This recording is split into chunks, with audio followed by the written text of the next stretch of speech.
자, 제목이 좀 이상하긴 하지만 2-2는 뭐냐면 지난번에 속사람을 강건하게 세 번째 파트를 못해서 오늘 세 번째 파트를 합니다. 그래서 오늘 여지껏 속사람을 강건하는 것에 대해서 설교했던 두 편의 설교를 간단하게 썸머리 다시 이제 리뷰해주고 바로 이렇게 하고 우리 좀 기도 사역하고 그 다음에 성찬식하고 우리 좀 기도하는 시간 좀 갖겠습니다. 자, 우리 본문 다 같이 한번 읽어보겠습니다. 시작.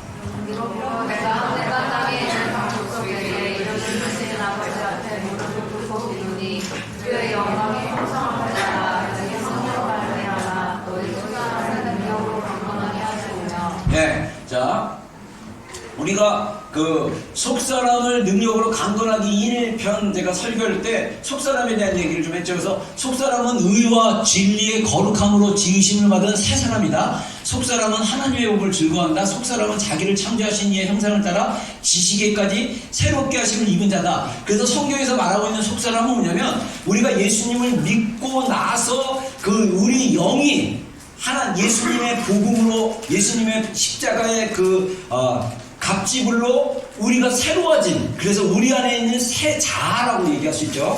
자, 그래서 우리가 속사람을 강건하기 위해서 제가 얘기했죠. 하나님의 집을 우리 내면에 세우기. 그래서 우리 내면에 집중하는 삶이 굉장히 중요합니다. 제가 지난 주간 제가 특별히 자매님들 지금 수요일날 하는 수치심에 대한 책을 제가 읽고 그 저자가 지었던 다른 책들이 제가 한 2주 전에 또 책을 받은 게 있어가지고 그 다른 똑같은 저자가 수치심에 대한 다른 것들, 상처받은 내면의 치유학이라는 책이 있었고 또 가족이라는 책이 있었는데 그 책을 제가 조금 이렇게 보는 시간을 가졌어요. 근데 갔는데 정말 이 수치심이 우리 안에 깊이 있으면 우리가 이 수치심은 존재에 관련된 거에서 오는 불안정에서 오는 그런 행동이 나오는 거기 때문에 그래서 우리가 자꾸 외면의 삶, 남이 나를 보는 삶, 남에게 보여주는 삶, 남에게 뭔가 과시하려는 삶, 이런 삶을 막 살게 되면 이게 수치심으로 사는 거예요. 수치심으로.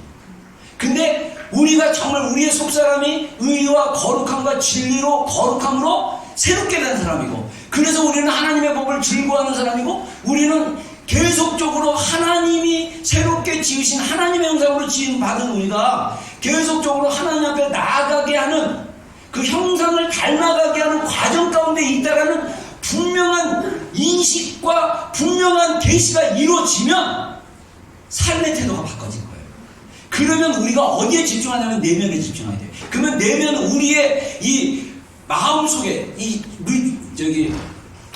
물질적으로 자연적으로 얘기하면 내장도 있고 간도 있고 담낭도 있고 내장도 그냥 내장이 있고 대장이 있고 12장이 있고 여러 가지가 있단 말이에요. 근데 보이지는 않지만 우리의 마음 안에 우리의 혼이 있고 영이 있고 우리의 감정이 있고 이런 게 다 있다는 거예요. 근데 이런 것들이 어디에 거하냐면 집과 같은 데 거한다, 이렇게 표현할 수 있다는 거예요. 그래서 옛사람의 성경에서 말하는 옛사람은 나의 타락한 본성, 타락한 욕구를 따라가고자 하는 그런 혼적인 영역인데 거기에서 오랫동안 상처받고 수치심에 쩌들고 이러다 보니까 나도 모르게 집을 져버렸어. 그래서 도시가 이루어져 버렸어.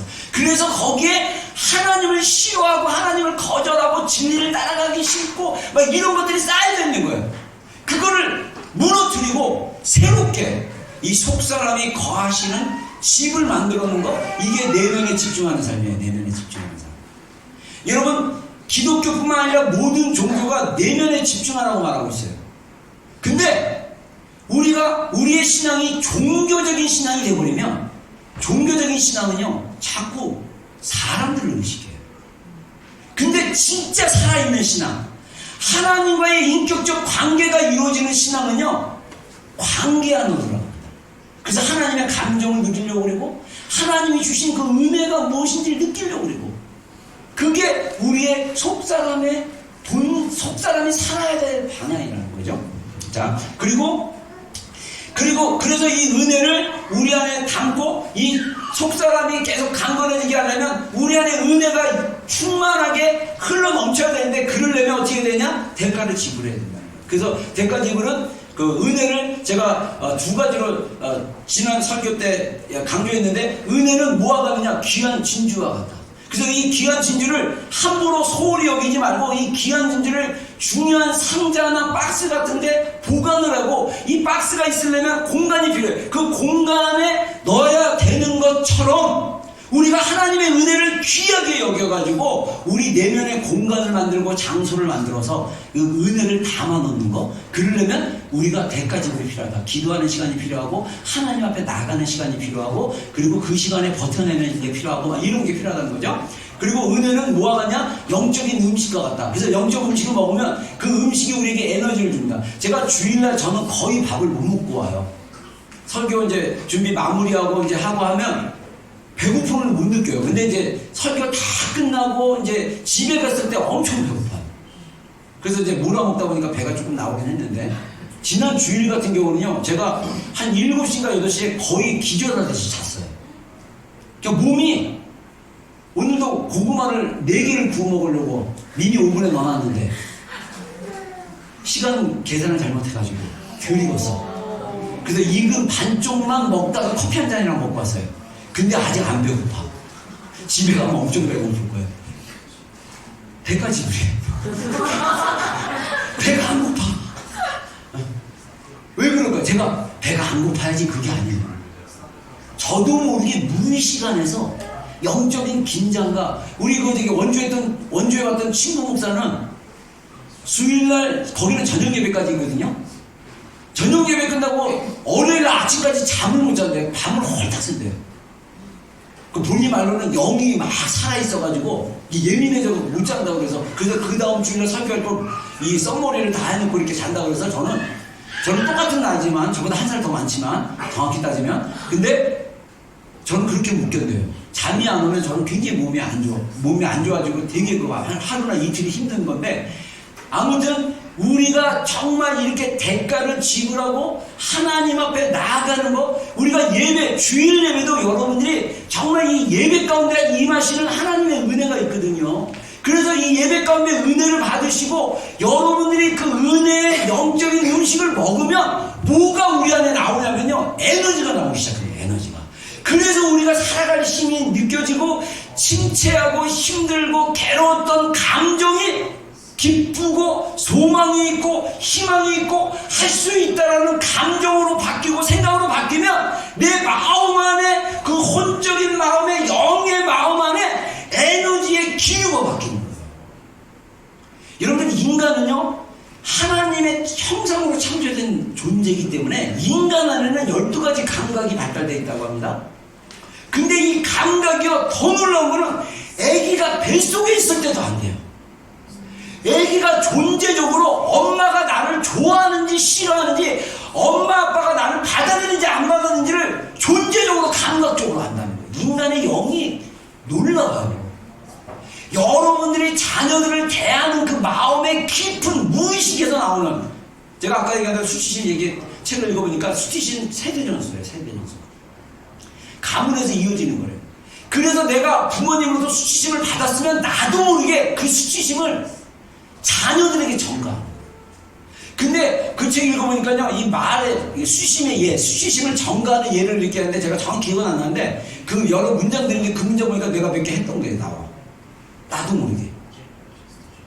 근데 이게 부모로부터 받아서 나도 모르게 아이들한테 툭툭 던지는 거예요. 제가 오늘 이렇게 나오면서 이제 제가 어떤 마음을 딱 받았냐면, 우리 교회, 저는 우리 사모랑 얘기하지만 이제 결혼생활 24주년, 내년에 25주년 되는데, 결혼생활하면서 너무 달랐고, 그리고 너무 어떤 그런 다르면 엄청 사랑해서 결혼했지만 다른 점이 있어가지고 젊었을 때 너무 이렇게 많이 마음이 하나 되지 못하고 정말 우리의 감정들이 이렇게 드러나는 그런 마음들이 있었어요. 그래서 하나님이 회복시켜 주셔가지고 지금은 너무 좋아요. 너무 사랑스럽고. 근데 이것을 내가 젊었을 때 신혼 초에 또는 결혼하고 한 5년 10년 동안 이런 것들을 계속 지금 현재 좋은 이 관계들을 정말 이렇게 연애했을 때 그 감정처럼 그렇게 유지를 했다면 얼마나 좋았을까라는 정말 아쉬움이 납니다. 지금 지나고 나면요, 우리 아이들 제가 저번에 CT에서 이렇게 픽업하는데 그 얘기 하더라고요. 아빠가 막 소리 지르는 얘기 막 기억해서 창피해가지고 옛날 같으면 제가 야 그런 소리 하지 마 창피해 막 이랬는데 제가 가만히 듣고 있었어요. 속으로 나는 죄인이다. 나는 니네들한테 죄인이다.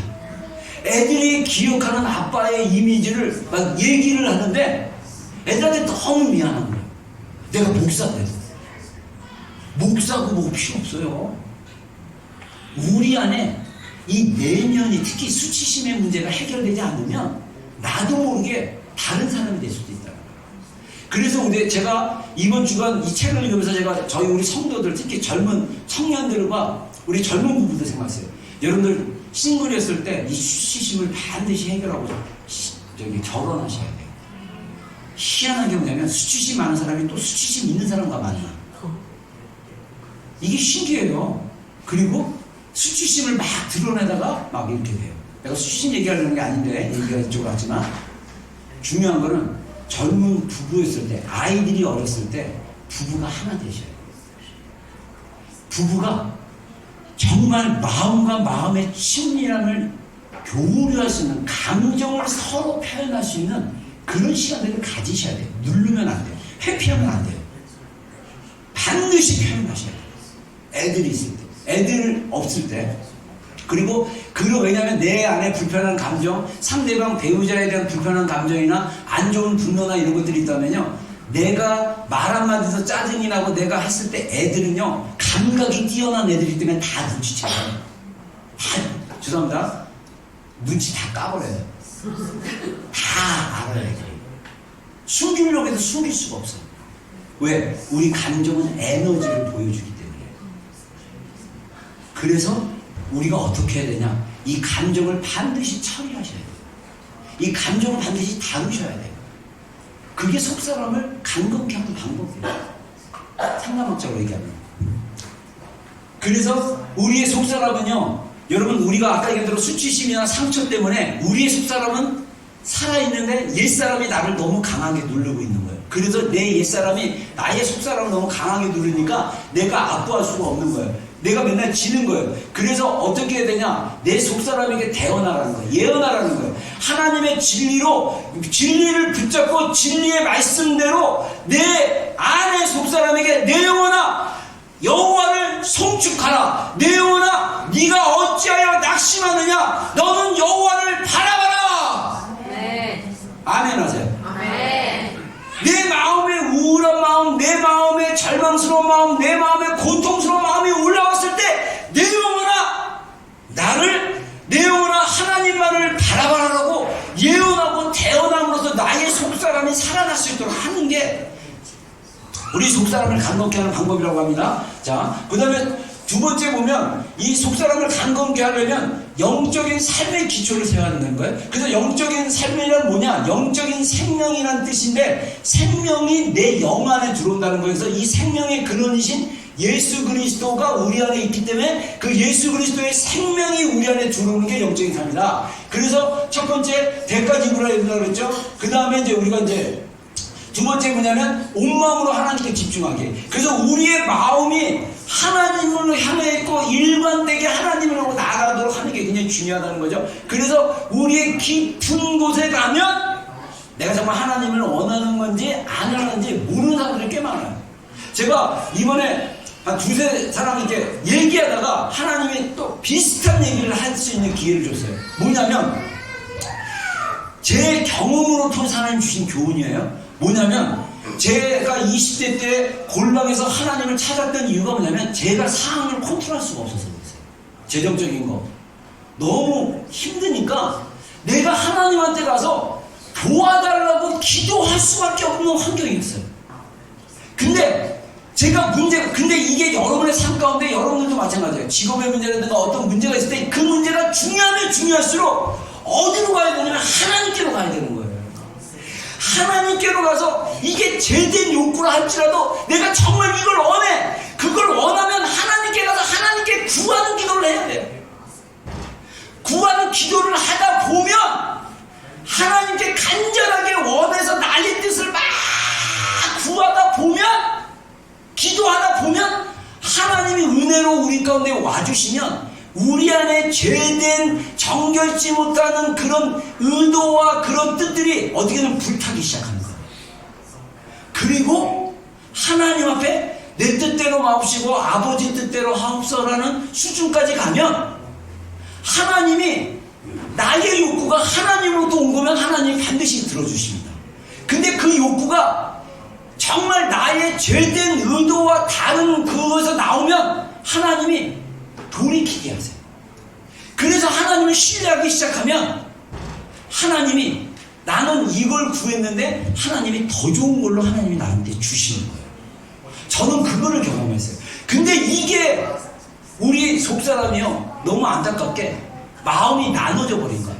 머리로는 내가 하나님의 뜻을 위해서 이거 해야지, 내가 하나님의 뜻을 위해서 돈을 많이 벌어야 돼, 내가 하나님의 뜻을 위해서 좋은 직업 가져야 돼, 내가 하나님께 영광 돌리기 위해서 내가 이걸 해야 돼 라고 하지만 그 마음의 깊은 데는 돈에 묶여갖고 돈을 하나님으로 생각하고 돈이 있어야 나는 안정감을 누려, 나는 돈이 있어야 행복감을 누려, 돈이 있어야 나는 사람들이 나를 무시 못해, 이런 식으로 생각하는 무의식 안에 있는데 머리로는 내가 하나님의 영광을 위해서 내가 이 돈을 많이 벌어야 돼, 내가 하나님, 이렇게 마음이 갈라졌다는 거예요.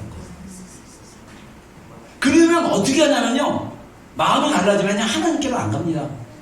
말은 내가 많은 사람들을 만나본데요, 하나님의 뜻이고 하나님의 영광이고 어쩌고 저쩌고 막 그러면요, 느껴지는 게 뭐냐면, 진심이 안 느껴지면요, 아, 이 사람 자기가 원해서 저러는 거구나. 근데 다 하나님께 갖다 붙이는 거예요. 여러분, 제가 많은 사람들이 하나님께 갖다 붙이는, 하나님의 뜻이고 이거는 하나님을 영광 돌린다고 갖다 붙이는 사람들 수없이 만났어요. 느껴져요. 느껴져. 아니에요. 정말 하나님의 영광을 위하면, 제가 그래서 배운 교훈이 뭔지 아세요? 우리 안에 깊은 욕구가 하나님께로부터 나와야 된다는 거예요. 우리의 돈 버는 것도 마찬가지예요. 여러분들 좋은 직업 갖는 거, 그 다음에 어떤 일을 하고 어떤 직장을 구하고 이런 것도 여러분들 정말 간절히 원하면 그게 기본 욕구가 나의 그 어떤 옛사람으로부터 오는 욕구인지, 그거를 가지고 하나님께 간절히 기도하면 옛사람으로부터 오는 욕구에 그 정결치 못한 게 다 태워지다 보면 깊은 데로 가면 하나님이 주신 욕구였구나 라고 마음이 오면 그것은 여러분의 것이 됩니다. 제가 영으로 경험한, 기도로 경험한 교훈이에요. 그래서 어찌됐든 이게 내 인간의 욕구로 시작되잖아요. 절대 하나님께 안 갑니다.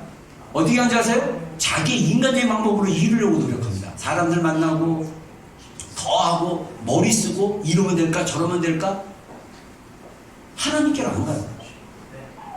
진짜 여러분 안에, 그래서 제가 솔직하게 여러분들 하나님을 깊이 경험할 수 있는 방법은 뭐냐면, 여러분 안에 깊은 욕구를 찾으라는 거예요. 그 욕구가 있으면, 그게 정말 하나님께로 왔는지 안 왔는지 모르겠으면 그 욕구 때문이라도, 욕망 때문이라도, 그 디자이어 때문이라도 하나님께 나가세요. 나가서 달라고 한번 해보세요. 정말 미치듯이 한번 기도해보세요. 들어가면 하나님과 연결되기 시작하고 하나님이 만나주기 시작하면 나의 옛사람과 나의 잘못된 욕구들은 태워지기 시작할 것입니다. 그리고 하나님의 마음이 느껴지기 시작하면 내 뜻대로 하옵시고 아버지 뜻대로 하옵소서, 겸손해지고 그 자세가 정말 하나님 앞에 내려지기 시작하면 하나님이 나를 위해서 주시는, 첫 번째는 이 욕구가 하나님부터 왔구나 확신입니다. 아, 이거 내가 가진 생각인 줄 알았는데 하나님이 주신 거구나. 그래서 기쁨으로 기대하게 돼요. 근데 내 욕구가 이게 하나님이 주신 게 아니라 내가 욕심내려고 하는 거구나. 그럼 포기하게 돼요. 포기하면 하나님이 더 좋은 걸 주세요. 하나님이, 나는 100만원짜리 원했는데 하나님이 1000만원짜리 주시더라고요. 여러분, 이게 영의 세계예요. 그래서 제가 경험한 게 뭐냐면, 이번에 몇몇 지체들 얘기하면서 하나님이 깨닫게 해주셨어요. 저는 대화가 잘 풀리면 설교가 되더라고요. 대화가 잘 풀리면 하나님이 깨닫게 해주는 교훈이 있어요. 뭐냐면, 우리의 깊은 욕구는 다 주님으로 도운다. 갈망은 다 주님으로 도운 거다.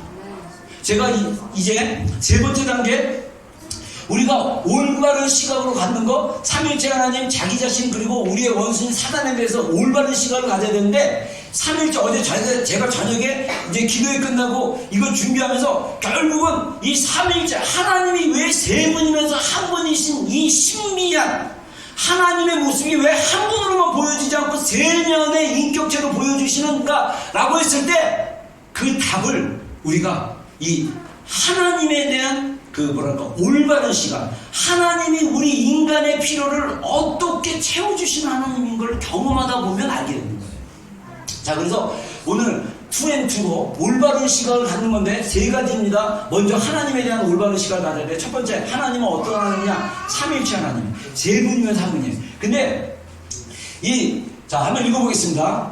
제가 정리한 문장인데 한번 읽어보겠습니다. 시작. 인간은 하나님의 형상으로 창조되었고 이는 그의 본연의 하나님의 모습을 비한다. 따라서 우리가 하나님에 대한 정확하고 풍성한 형상과 시각을 보려면 우리는 나는 온전하게 하나님을 닮아야 예. 자, 창세기 1장에 하나님께서 우리의 형상을 따라 인간을 만들자라고 해서 하나님의 형상, 삼위일체 하나님의 형상이 우리 안에 들어왔어요. 그래서 이 형상으로 우리가 창조됨으로 말미암아 우리의 소스, 우리의 파운데이션, 우리의 진짜는 하나님이시잖아요. 그래서 하나님에 대한 정확하고 풍성한 그분의 이미지, 하나님에 대한 나의 그 관점이 바뀌면 우리의 변화가 하나님을 온전히 닮아줄 수 있다. 제가 예전에 그 뇌에 대한 얘기하면서 많은 사람들이 하나님을 무서운 하나님으로만 이해한다는 거예요. 성부 하나님을 중에. 그래서 하나님은 늘 벌을 주는 하나님. 그래서 하나님에 대해서 되게 두려워해요. 근데 성경에서 나오는 하나님은, 하나님 아버지는 우리를 사랑하시는데 긍휼이 무궁무진하셔가지고 인내심이 엄청나신 분이에요. 나 같으면 벌써 승질 몇 번 부렸어. 나 같으면 때려쳐. 너 관둬. 너는 이제 구제불능이야. 너 같은 인간은 도저히 내가 도저히 너는 포기한다. 야, 네 마음대로 살아라. 이런 하나님으로 사람들이 이해한다는 건 아니에요.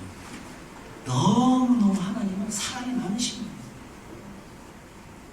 그래서 이 하나님의 사랑을 우리가 알게 되면 하나님에 대해서 잘못 알고 있는 거. 제가 이 얘기하니까 또 생각나네요. 제가 수련회 같은 데 가면 막 그때 청년 전도사 때도 막 청소년 연합 집회도 제가 막 총으로 이해하고 막 그랬는데, 많은 사역자들이 보통 수련회 가면요 마지막 날 은혜를 막 받아요. 청소년들이. 그러면 애들이 메신저가 하나님 앞에 결단하라고 나오라고 그러면 많은 청소년들이 막 나갑니다. 근데 문제는 뭐냐면 그 담당 목회자들이 저한테 와가지고 큰일 났다고. 왜요? 그랬더니 애들이 막 하나님 앞에 결단했다고. 그래서 뭘 결단하는 거야? 결단하면 목회자 되거나 선교사 되라고. 그런 걸로 생각해. 그리고 또 하나 뭐냐면 선교사도 되거나 꼭 아프리카 가라는 거예요. 한국 사람들 아프리카 되게 싫어해요. 그 흑형들을 시커면서 싫고, 가난해서 싫고, 더워서 싫고. 근데 저는 그 얘기를 듣는 순간 진짜 제가 영으로 어떻게 느꼈는지 아세요?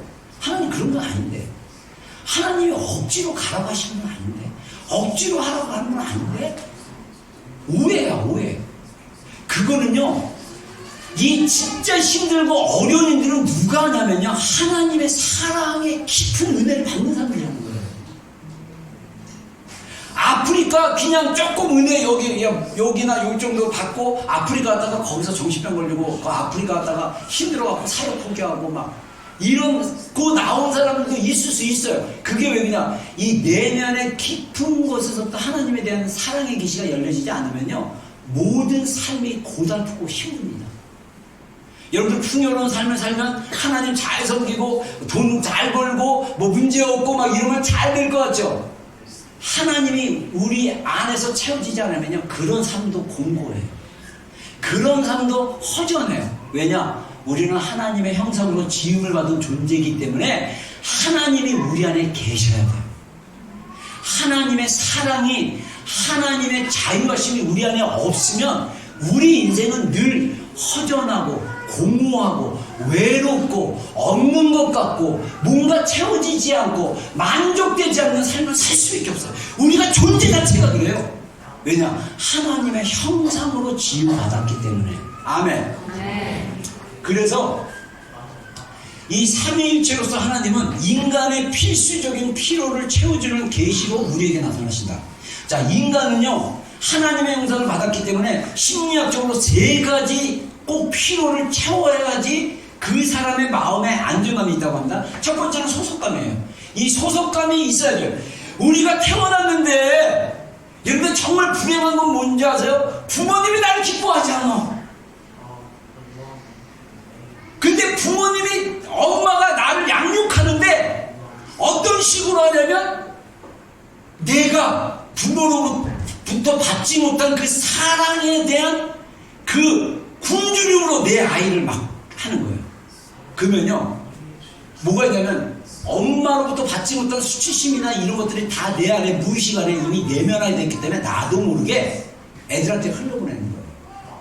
그러니까 그 좋을 때는 내가 맨날 얘기하잖아. 제가 그래서 그래. 내가 경험해서 그래. 내가 우리 애들한테 아우 이뻐 하나 안녕 이러다가 막 뭐 야야야야야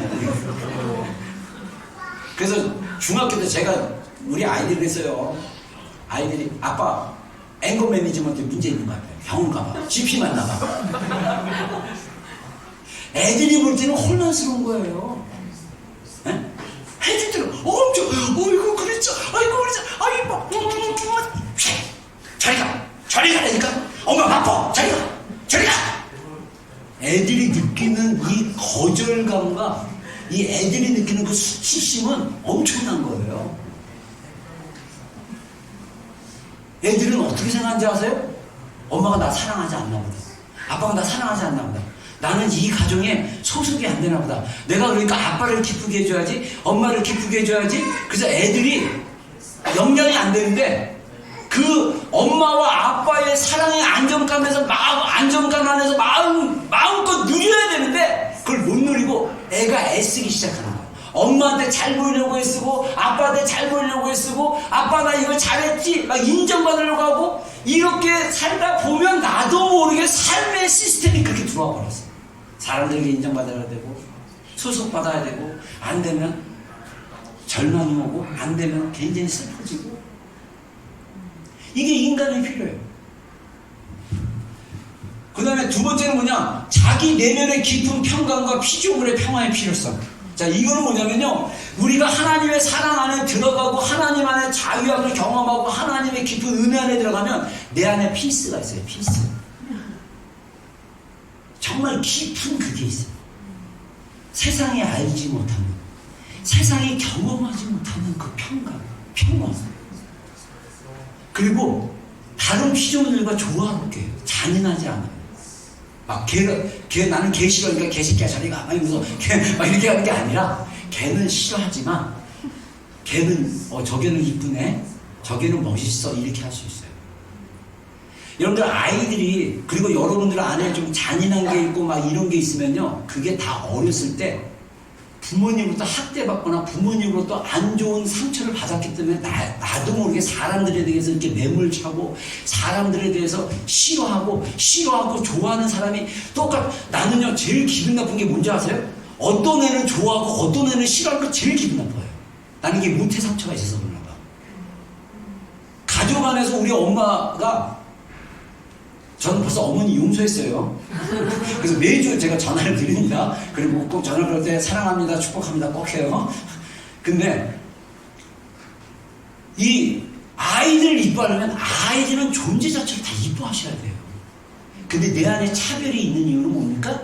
내가 차별을 받았기 때문에 차별을 하는 거예요. 여러분 이 꽃 한 송이를 이뻐할 수 있는 그런 정서가 어렸을 때 그런 걸 받았으면 그게 되는데 그게 없으면요 꽃 같은 거 막 이쁜데도 막 찢어버리고 막 곤충 있으면 막 손바닥으로 막 죽이고 막 이런 애들은 뭔가 자라면서 부모로부터 심하게 또는 뭔가 안에서 이 분출하지 않는 어떤 그런 것 때문에 그러는 거예요. 애들 막 소중하게 어머 이거 이뻐 이거 뭐야 막 이게 원래 우리의 순수한 속사람의 모습이라는 거예요. 이게 돼야 돼. 그래서 우리가 피조물과도 화평을 누릴 수 있는 거예요. 차별하지 않고. 그 다음에 세 번째로 우리의 그 본질적인 필요가 뭐냐? 자기 삶 가운데 나타난 그 특정한 역할, 메시지를 찾고 그것을 해낼 수 있다고 느낀 거예요. 내가 하나님이 정말 우리 가운데 주면요, 이 우리말 속담에 그런 거 있잖아요. 군뱅이도 구르는 재주가 있다. 여러분, 군뱅이가 뭐냐면요, 그 번데기 벌레들이 이렇게 걸어가는 거예요. 얘네들이요, 안 보이는데 기어다녀. 그리고 굴러. 이 얘기는 뭐냐면 하나님의 우리 조상의 그 지혜인데, 이건 뭐냐면 모든 창조물에는 다 자기 나름대로의 역할이 있고 자기 나름대로의 삶의 메시지가 있고 삶의 일이 있다는 거예요. 우리 모든 그리스도인들은요, 여러분들 하나님의 메시지가 우리 안에 담겨있어요. 우리의 삶의 메시지가 돼야 돼요.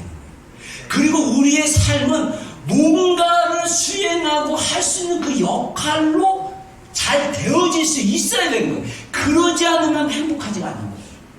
힘든 직업 가지고 안 맞는 직업 가지고 괴로워하고 내가 안 맞는 거에서 힘들어하고. 저는 이 목사라는 소명과 역할이 저한테 너무 잘 맞아요. 너무 좋아요. 근데 한 가지 제 안에 저의 정서적인 문제와 또 가정에서 그 보지 못했던 그 영역들 중에 딱 보니까 제가 양육을 못해가지고, 그래서 제가 새롭게 하나님 주셨던 마음이 내가 배우자. 어떻게 부드럽게 말하는 법을 배우고 어떻게 부드럽게 표현하는 법을 배우자. 제가 얼마 전에 우리 사모한테 칭찬받았잖아요.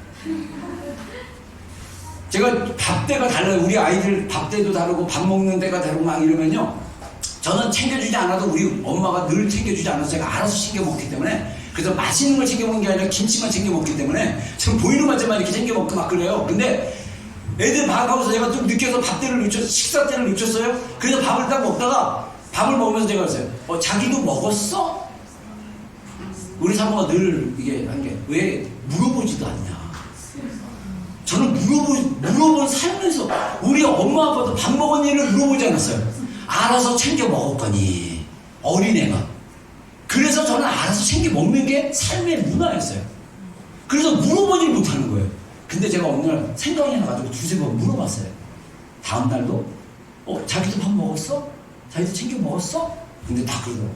와, 이런 날도 오네. 은혜로다. 할렐루야. 여러분, 웃기죠? 여러분들은 아무것도 아닌 정서적이고 감정적인 게 저는 막힌 사람이에요. 근데 하나님이 다른 쪽은 또 발달하게 해주시고 다른 쪽은 또 감각이 나게 했는데, 중요한 거는 제가 깨달은 거는 지금이라도 늦지 않았다. 지금이라도 늦지 않고 내가 배우자. 내가 연습하자. 내가 인식을 하자. 내가 인지하자. 또 실수했어. 또 까먹고, 제가 잘 까먹거든요. 또 까먹고 또 실수했어. 또 잘못된 말을 했어. 그러면 아이 빙신아, 너는 존재 자체가 바보야. 막 이렇게 하면 이걸 해본 수치시냐. 그냥 그게 아니고 다시 하는데, 내가 지금 한 행동 창피하고 미안하지만 다시 하는데, 이런 식으로 바꾸면 되는 거예요. 바꾸면. 그래서 이 하나님이 우리에게 주시는 역할과 메시지가 있다는 거예요. 그래서 삼위일체 하나님은 어떻게 역사하시냐면요, 성부 하나님은 우리를 소속되고자 하는 인간의 깊은 필요를 채우시고 만족시킵니다. 그리고 성자 예수님은 그 평강과 용서에 대한 인간의 필요를 채워주시는 거예요. 그리고 성령 하나님은 각 사람에게 사명과 삶의 역할을 계시하시고 그 역할을 단계적으로 수행할 수 있도록 우리를 도와주시는 거예요. 그래서 이 삼위일체 하나님이 인간을 죄송합니다. 제가 갑자기 크림이 꼬였어요. 자, 고구마 반쪽밖에 안 먹었는데. 자,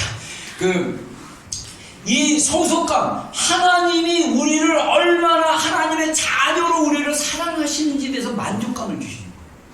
그래서 하나님이 부모는 너를 버릴지라도 내가 너를 잃어버리지 않게 해서 너의 이름을 손바닥에 내가 새겼노라. 이스라엘에 대해서 말씀하셨는데, 제가 기도 중에 그거 받으니까요, 이거 미치는 거예요.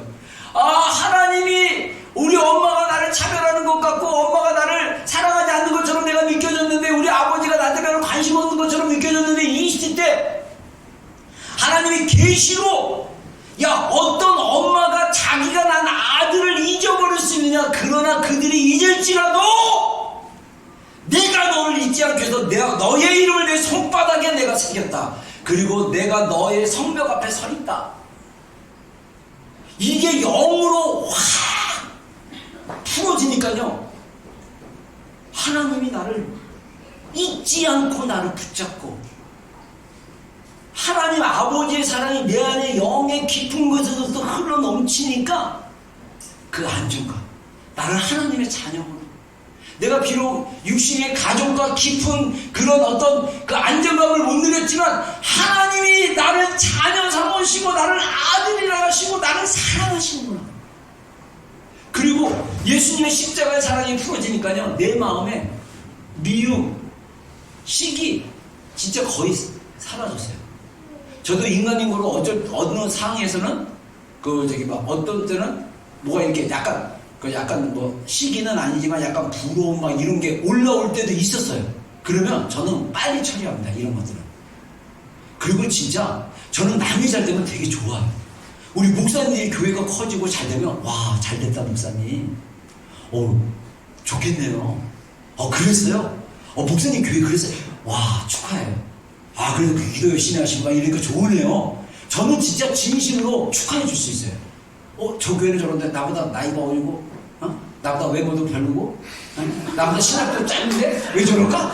진짜 신경질하네. 뭐가 문제야? 저건 가서 그럴 거야. 아마 그럴 거야. 이런 마음이 전혀 들지가 않아요. 근데 만약에 여러분들 안에 그런 마음과 감정들이 쉽게 부정적이고 안 좋은 감정들이 일어난다, 이거 어떻게 되냐? 하나님 앞에 가면 돼요. 하나님이 우리의 마음을 새롭게 하시면 평강이 오고요, 두려워하지 않고요, 그리고 쉽게 용서해요. 쉽게 용서하는 거. 그리스도의 십자가를 통해서 우리가 용서를 배울 수 있어요.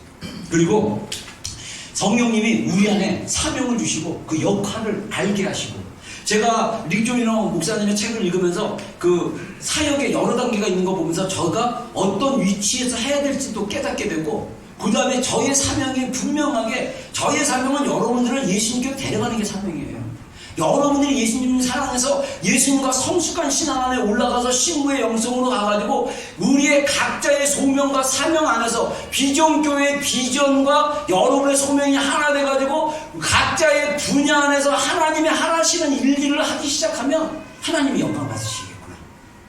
제 안에 그런 기대감이 있어요. 그런 것을 위해서 주님이 계속, 제 안에 성령님이 계속 저에게 주시는 마음들이 있어요. 저는 정말 몰랐어요. 이 속사람이 이렇게 풀려야 될지는 몰랐는데 성령께서 계속 감동 주시고 알게 하셔서, 제가 책을 통해서, 말씀을 통해서, 기도를 통해서, 또 대화를 통해서 하나님이 계속 알게 하셔가지고 그런 것들을 제가 속사람에 대한, 내적 치유에 대한, 그래서 제가 나중에 박사 공부하면, 한 2년 동안 박사 공부하면 제 안에 영성과 상담, 영성과 내적 치유, 이 주제만을 가지고 좀 한번 깊이 연구를 해서 논문을 한번 써봐야겠다.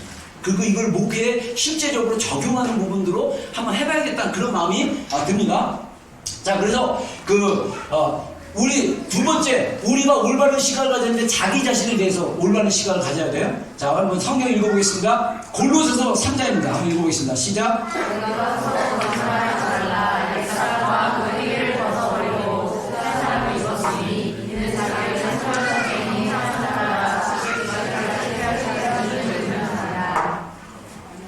골로새서에 보면 옛사람이 있고 새사람이 있다고 그랬어요. 그래서 옛사람은 거짓자, 상담학에서 뭐라고 하냐면 거짓자라고 합니다. 왜냐면 우리 원래 상담학에서는 우리 자아가 핵심적인 자아라고 얘기해요. 핵심적인 자아. 핵심적인 자아가 있는데 이 자아가 태어날 때부터 상처받고 막 부모로부터 막 이런 양육이나 환경에 의해서 막 그 상처받고 막 아프고 힘들고 막 이러면서 잘못된 패턴으로 가면서 거짓 가면을 쓰기 시작하면서 자기 속마음하고는 다르게 행동을 하는 거, 이러다 보면 거짓 가면을 쓰게 되고, 사람들이 많은 경우 내 안에 진실된 마음으로 나오는 말과 행동을 하지 않고 자꾸 사람을 의식하고 사람에게 보이려고 그러고 사람을 아부하려고 그러고, 그리고 사람에게 막대하고 막 이런 것들이 다 뭐냐면 거짓자와 옛사람이라고 얘기하시는 거예요. 그리고 로마서에서는 이 옛사람을 뭐냐면 육신이라고 합니다. 육신은 우리의 바디 플러스 우리의 혼적인 영역, 제대한 타락한 본성은 육신이라고 얘기해요. 근데 우리의 새 사람은 뭐냐? 상대방적으로는 핵심적인 우리의 자아고, 그 다음에 의와 진리와 거룩함으로 새 사람이라는 거예요. 우리가 새로운 사람이라는 거예요. 그래서 진짜 우리가 우리 자신에게만 집중하고 자신의 감정에만 조금 집중하고 인식하기 시작할 때 달라요. 자, 그래서 우리의 자신을 아는 거, 우리의 옛사람이 있고 새사람이 있다. 그래서 우리가 새사람, 속사람에게 집중하는 게 필요하다. 그리고 또 하나 올바른 시각을 내는 게 뭐냐면 우리의 원수 사단마귀가 있다는 거예요. 이거 제가 옛날에 많이 얘기했지만 이 타락한 전사들, 영적인 존재들, 그 다음에 하나님에게 대적하기 위해서 인간들을 괴롭힌다. 제가 미안한데 이게 영어 번역했어야 되는데 깜빡 잊고. 자, 그래서 요한복음 10장 10절에 한번 사단을 예수님이 비유적으로 말씀하십니다. 시작.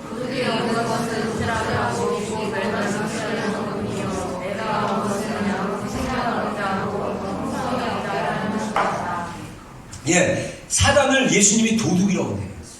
도둑은 뭐냐? 우리를 죽이는 거예요, 멸망시키는 거예요, 도둑질하는 거예요. 근데 예수님이 오신 것은 우리 양인 우리의 생명을 더 생명을 얻게 하고 더 풍성하게, 우리의 삶이 예수 그리스도로 오는 생명이 이미 얻어졌고, 그래서 이 얻어진 예수 그리스도의 생명이 더 풍성하게 우리 안에 누리게 하는 게 예수님이 오신 목적이라는 거예요. 그래서 우리가 예수님을 통해서 우리의 삶이 더 풍성한 거예요. 근데 마귀는 이거를 빼앗는 거예요. 도적질하는 거예요. 왜? 하나님을 대적하기 위해서. 우리 인간을 괴롭히는 나쁜 놈이야, 이놈이.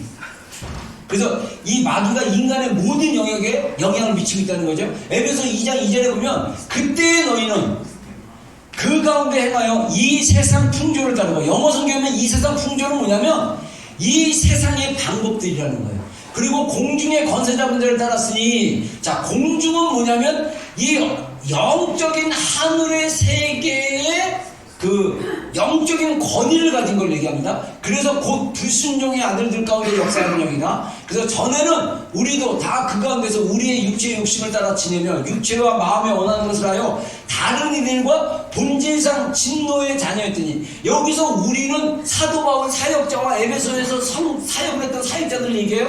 그러면서 니네가 예수님을 믿기 전에 이런 상태였는데 우리도 사실은 똑같았다. 자, 이 얘기는 뭐냐면요, 예수님을 안 믿는 상태에서는요 마귀의 밥들이 돼가지고 마귀의 세계관에 있어가지고 그냥 마귀대로 사는 거예요. 근데 살 수밖에 없는 그 패턴이 있어요. 물론 예수님 안 믿는 사람들에는 착한 사람들도 있고 선한 사람들도 있고 막 이런 사람들도 있지만, 이게 마귀가 컨트롤하기 굉장히 좋은데, 우리는 이미 예수 그리스도로 말미암아 우리를 새롭게 하시고 마귀의 권위와 권세로부터 벗어나게 했는데도 우리 안에 어떤 문제가 있냐면 우리 안에 육체의 욕심을 따라 삽니다.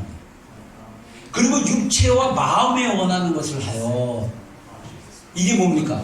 우리가 속사람으로 하나님을 기뻐해야 되는데 우리 몸 안에 있는 옛사람을 닮아가가지고 자꾸 옛사람의 형태를 따라가고 옛사람을 자꾸 쫓아가지고 하면 그 옛사람의 그 욕구, 옛사람의 그 욕심, 여러분들 예를 나눠 드릴게요. 예를 들면 우리 지체들 뭐 집 사고 막 그런데 집을 사는데, 집 사는 거 문제 아닙니다. 왜냐하면 노년에 우리가 집 모기지 나가고 그 집에서 살아야 되잖아요. 근데 이 욕구가, 욕심, 우리 집은 적어도 비전께서 제일 큰 집이 돼야 돼. 우리 집은 제일 비싼 집이 돼야 돼. 우리 집은 제일 나이스해야 돼. 우리 집은 사람들이 왔을 때 깨끗해야 돼. 우리 집은 사람들이 왔을 때 뭐 엄청 좋아야 돼. 막 이런 욕구가 육체로부터 나온다면 이게 결국은 이 영적으로 감정적으로 마귀에게 공격당하고 있는 거랑 마찬가지라는 거예요. 우리 그리스도인들이 속사람이 강건하지 않으면 옛사람이 더 세지잖아요. 속사람이 눌려요. 그러면 이 육체적 욕심과 그 욕구가 더 강해져 버려요. 예를 들면 하나님이 용서하라고 그러셨는데 용서는 어느 정도 했지만 용서가 안 되는 그 미움이 강해진 건 뭐냐면 옛사람의 모습이 더 강해진 거예요. 그래서 그 옛사람의 미움을 어떻게 됩니까? 주님 앞에 가져가서 계속 그것을 내려놓는 훈련을 해야 되죠. 그리고 우리 속사람 용서하는 훈련을 하셔야 돼요. 이게 깊이 무의식간에 더 깊이 들어가면요 쉽지 않은 영역들을 경험하게 됩니다. 이거는 내가 완전 죽어야 경험하는 거예요. 이거는 내가 완전히 하나님의 도우심을 베풀어 입어야만 할 수 있는 용서도 있어요. 어느 정도 용서는 되는데 더 깊은 데로 가면 용서가 죽어도 안 되는 거야. 용서법 해가지고 용서 이렇게 하라, 용서 2단계로 하면 된다, 다 해봤어. 근데 안 돼. 그 이유는 뭐냐면 그 사람의 내면의 무의식 안에 깊은데 옛사람의 그 패턴과 옛사람의 그 어떤 것이 꽉 잡고 있었기 때문에. 그래서 용서하려면 예수님의 보혈은 이미 우리에게 주어졌기 때문에 예수님의 보혈을 의지해서 더 철저하게 주님 안으로 들어가셔야 돼요. 그래서 주님의 은혜가 머리에서 발끝까지 임하면 미움이 다 끊어져요. 미움이 저절로 없어져. 오히려 미웠던 그 사람이 불쌍해. 아이고 불쌍하니까 저게 아닌데.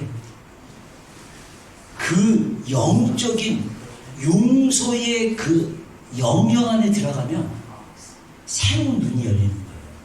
여러분, 영적 세계는요, 새로운 걸 보고 듣는 겁니다. 새로운 세계를 자꾸 보고 들으셔야 돼요. 새로운 눈이 열리셔야 돼요. 그래서 우리 안에 하나님이 주시는 영적 세계가 굉장히 깊어요. 인간의 마음 굉장히 깊습니다. 인간의 인격, 이거 웬만한 심리학자 한두 명 갖고 설명을 못해. 하나님만이 설명할 수 있어요. 하나님만이 이해할 수 있습니다. 나도 나를 이해 못하는데 왜 상대방한테 나를 이해하라고 그렇게 푸시하면 되겠습니까, 여러분들? 혹시 그렇게 생각하는 사람들?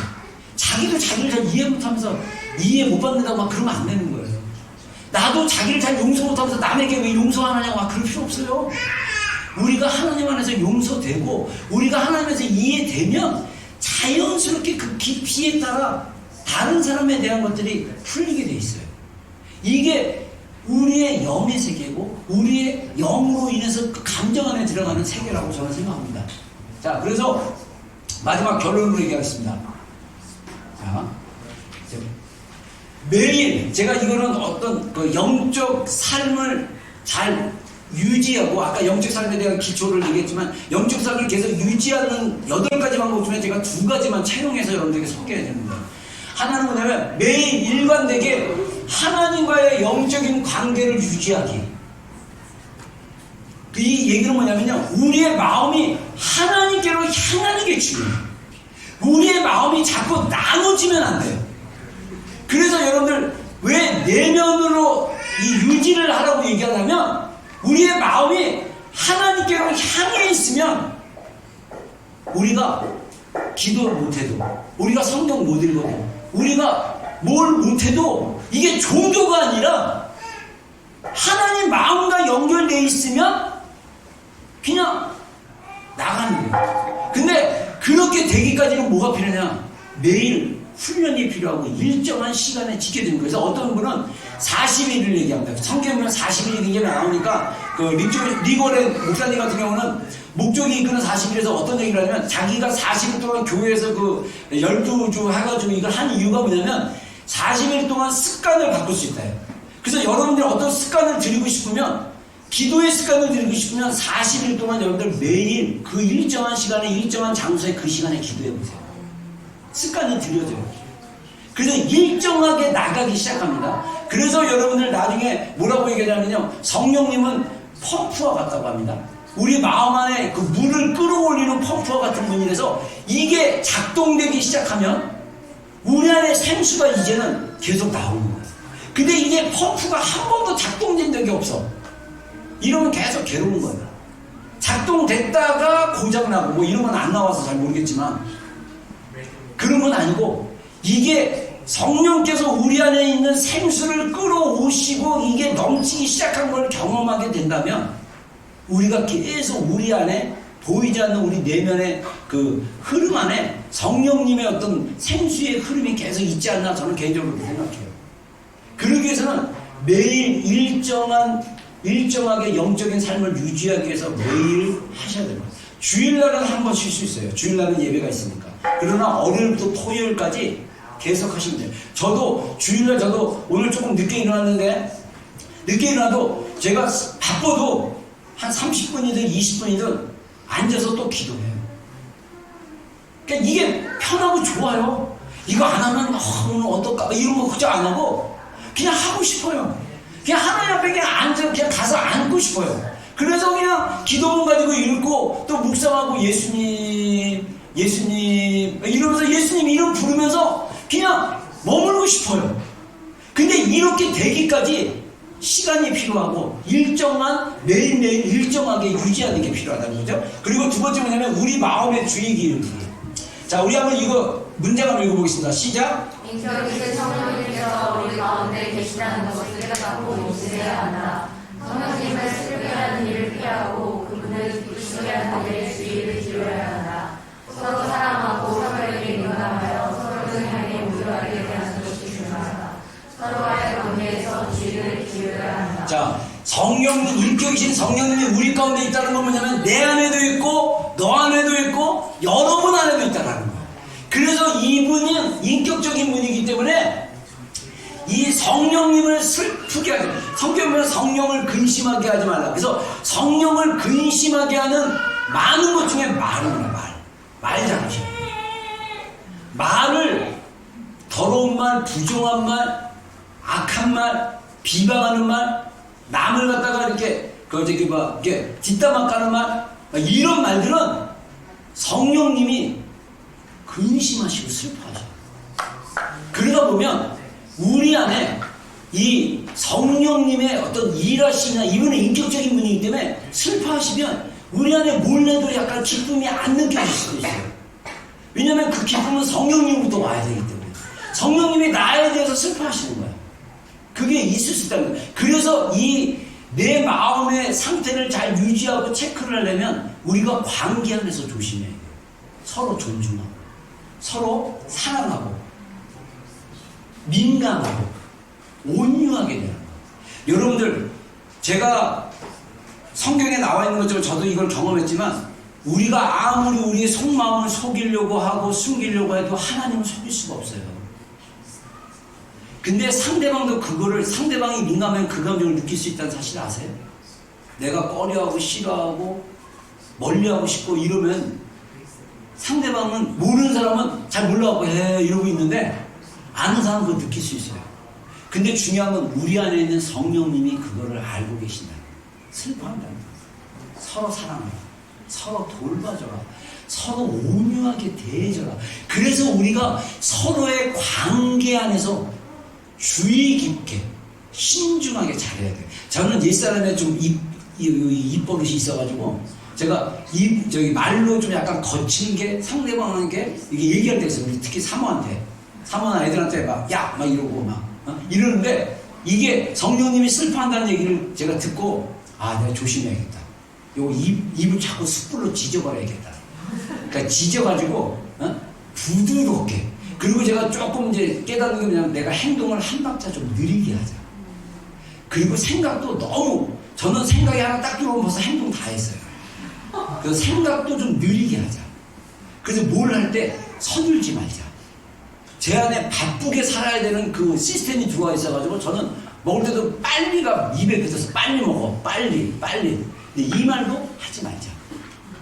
이런 마음들이 드는 거예요. 이런 것들은 어떻게 교정이 가능하냐면 마음을 인식할 때, 인지할 때 그게 가능한 거예요. 그래서 우리 마음 자신에게 주의를 기울이세요. 그래서 제가 결론 얘기합니다. 기분이 나쁘면 왜 기분이 나쁜지 자기에게 스스로 물어보고 알아봐야 돼요. 그거 누르면 안 돼요. 그거 누르면 어디서 폭발하냐면 애매한 아이들한테나 애매한 남편이나 걔한테 막 이렇게 왜냐? 내 감정이 안 좋아가지고 눌렀기 때문에 그런 거예요. 그래서 이게 자기의 감정이 안 좋고 기분이 나쁘고 안 좋다 그러면 어떻게 되냐? 스스로 마음에 주의를 기울이고 왜 내 기분이 나쁘지? 왜 내가 이런 감정을 느끼지를 알아보고 내면의 대화도 하고 성령님께 기도하고 그래서 그것을 계속 해서 이 마음의 감정의 주의의 기를 기울이기 시작한다면 많은 부분의 영적인 삶이 잘 이렇게 흘러갈 수 있다고 생각합니다.